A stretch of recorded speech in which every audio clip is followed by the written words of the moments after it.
Il est écrit dans Michée, chapitre 2, verset 10. Levez-vous, marchez, car ce n'est point ici un lieu de repos. Levez-vous, marchez, car ce n'est pas ici le lieu de repos. Ici, le prophète s'adresse à certaines personnes qui se croyaient déjà arrivés, mais en réalité, ils n'étaient pas encore arrivés. Ils se croyaient déjà en train de réaliser leurs rêves, mais ils n'étaient pas encore dans leurs rêves. Ils se croyaient déjà à destination, mais ils n'étaient pas encore à destination.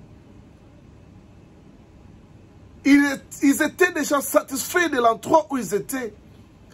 Mais le prophète dit, levez-vous, marchez, car ce n'est pas ici le lieu de repos. Je vais te dire une chose, tu n'es pas encore arrivé. Il y a beaucoup de découvertes devant toi. Il y a beaucoup des endroits à exploiter devant toi. Il y a des dimensions à atteindre dans la vie. Il y a des endroits que tu dois fréquenter. Sors de ta zone de confort. Tu es satisfait avec de petites choses. Peut-être les gens commencent à t'applaudir et tu crois que tu es arrivé. Tu n'es pas encore arrivé. Peut-être dans le ministère, tu es en train de faire des exploits. Tu n'es pas encore arrivé, mon ami. Il y a des gens qui font des exploits. Il y a des gens qui ont de grandes dimensions que la sienne. Peut-être dans le business, tu commences à voir clair, mais tu n'es pas encore arrivé. Don't settle for less. Ne sois pas satisfait pour de petites choses. Sors de ta zone de confort et va dans la nouvelle dimension de la vie. Dans tout le domaine de la vie. Dans ton niveau de lecture de la Bible, étude, de lire les livres que tu lis. Peut-être tu es diplômé, tu es gradué, tu es licencié, mais il y a un master qui t'attend, il y a le doctorat qui t'attend. Tu dois aller, tu dois monter de niveau. Tu dois être insatisfait de là où tu es parce qu'il y a un endroit où Dieu veut que tu vas. Tu es ici aux États-Unis. Tu crois qu'arriver aux États-Unis, oh, on a commis déjà. Au communauté, tu n'es pas encore arrivé. There is yet things that are waiting for you in the future. Jacob, il était insatisfait de là où il était.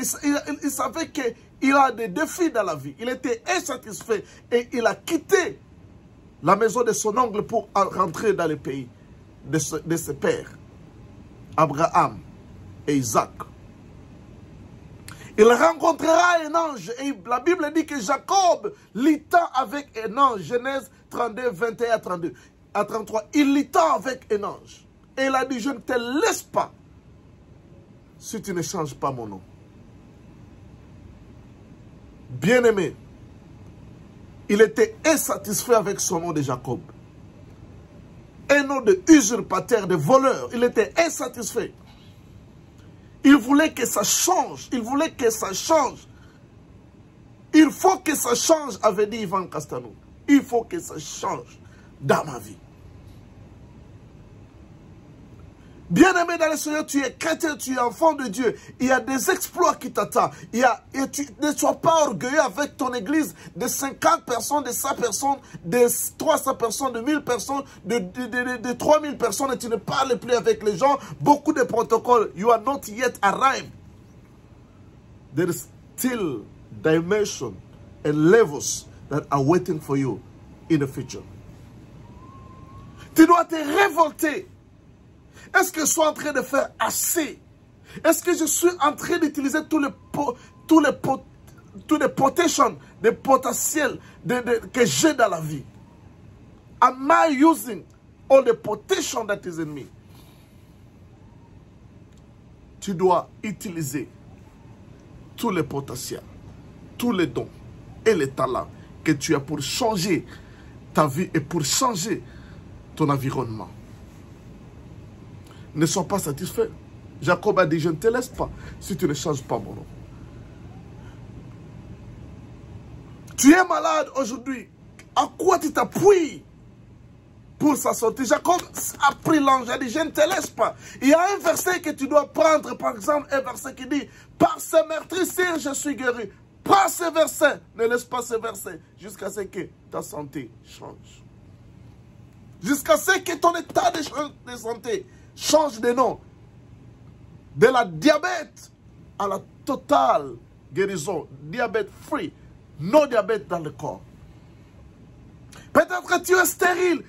Appuie-toi à un verset. Prends ce verset qui dit, il n'y aura pas de stérile parmi mon peuple. Prends ce verset. Ne le laisse pas jusqu'à ce que ta situation change.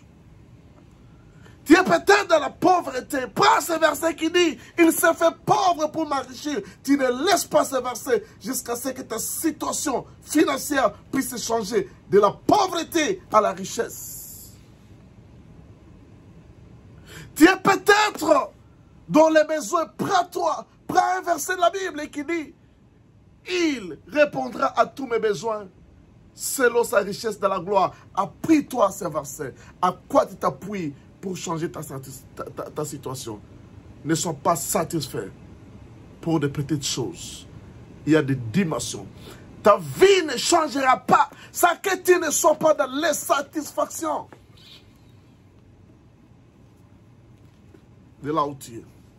Que Dieu te bénisse.